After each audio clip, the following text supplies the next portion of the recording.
कई बार किशोर क्या होता है, पार्टी को डर होता है कि उसी को दोबारा टिकट दिया जाए या ना दिया जाए, और उस जगह में जहां पर आपका गढ़ ना हो। सुनील बी नायक बीजेपी के मौजूदा विधायक थे, उनको दोबारा टिकट दिया, और अगर आप देखेंगे तो स्थिति कुछ वैसी है। ये इलेक्शन कमीशन का आधिकारिक आंकड़े हैं, कुल 4,899 वोट इनको अभी तक पड़ चुके हैं, और कांग्रेस के जो पिछली बार जिनको उन्होंने हराया था वो अभी भी पीछे चल रहे हैं। तो यानी एक बार जो भरोसा जताया है उस पर खरे उतर रहे हैं सुनील बी नायक। जी हाँ, उधर बाकी अब गैप और बड़ा होता हुआ 107 कांग्रेस 89 बीजेपी, 107 कांग्रेस 89 बीजेपी।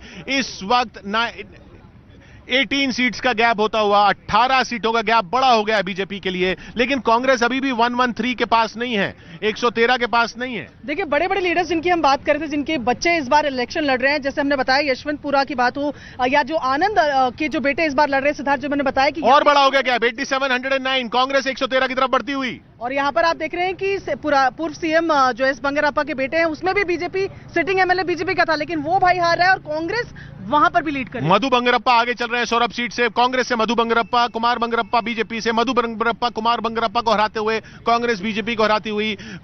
पूर्व मुख्यमंत्री बंगरप्पा की सीट पर आगे चल रहे हैं मधु बंगरप्पा, 87 पे बीजेपी पीछे है, 109 पर कांग्रेस आगे है, 113 का जादुई आंकड़ा है। चिकमगलूर से कांग्रेस आगे हो गई, चिकमगलूर से कांग्रेस आगे हो गई। जिलों की अगर बात करें, बेंगलुरु शहर में 20 सीटों के रुझान आए हैं, 9 पर बीजेपी, 8 पर कांग्रेस, 9 पर बीजेपी, 8 पर कांग्रेस बेंगलुरु में। लेकिन बीजेपी को नुकसान होता हुआ 4 सीटों का चित्रदुर्ग में, 2 सीटों का दावणगेरे में, 4 सीटों का शिवमोग्गा में, 2 सीटों का उडुपी में, 3 सीटों पर चिकमगलुरु में बीजेपी को माइनस में जाता हुआ। बीजेपी को फायदा 1 सीट का हो रहा है रामनगरम जिले में, 1 सीट का हो रहा है कोलार जिले में, 1 सीट का हो रहा है मंड्या जिले में, और बीजेपी को 1 सीट का नुकसान हो रहा है दक्षिण कन्नड़ जिले में।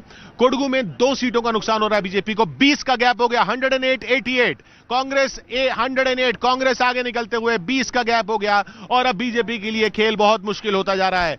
20 सीट्स का गैप है, 20 सीटों का गैप है। जेडीएस 26 पर है, 224 के 224 जो रुझान है। अब इन रुझानों में पलट रहा है खेल। जैसे ही ईवीएम खुलना शुरू हुई है, कांग्रेस ने बढ़त बना ली, ईवीएम के नतीजे इन पोस्टल बैलेट में जुड़ना शुरू हुए, कांग्रेस ने बढ़त। अब ये 16 सीटों का, बीजेपी 90, कांग्रेस 106, कांग्रेस 109 तक बढ़ के फिर 106 पर पीछे आ गई। 113 को छूना है, 113 लेने हैं सरकार बनाने के लिए। देखिए, चमराजपेट की अगर बात करें तो जिस जमीर अहमद खान की हम बात कर रहे थे, 4 बार का सिटिंग, 3 बार जेडीएस से जीता, वो दोबारा लीड पे आ गया है। भास्कर राव जो कि पूर्व आईपीएस, जिसको टिकट दी थी बीजेपी ने, अब वो पीछे हो गए हैं।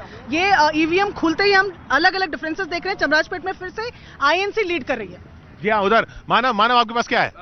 अभी देखिए 107 89, 107 18 सीटों का गैप है। बड़ा आंकड़ा है। चमराजनगर विधानसभा है, मंत्री हैं वी सोमन्ना पीछे हो गए। आधिकारिक आंकड़े आपको दिखा रहा हूं, कांग्रेस के उम्मीदवार आगे चल रहे हैं, सिर्फ 200 वोट का मार्जिन है। ये पोस्टल वोट की गिनती थी किशोर। उसके बाद जैसे ही ईवीएम के आंकड़े जुड़ना शुरू हुए हैं, ईवीएम के आंकड़े जुड़ना शुरू हुए हैं, जैसे ही कांग्रेस ने आगे बढ़त बना ली है। लेकिन इतनी बढ़त अभी तक नहीं बनाई है कांग्रेस ने कि सरकार बनाने की पोजीशन में आ जाए। सरकार बनाने के लिए 113 सीटें जीतनी है। अभी 107 सीटों पर कांग्रेस आगे चल रही है।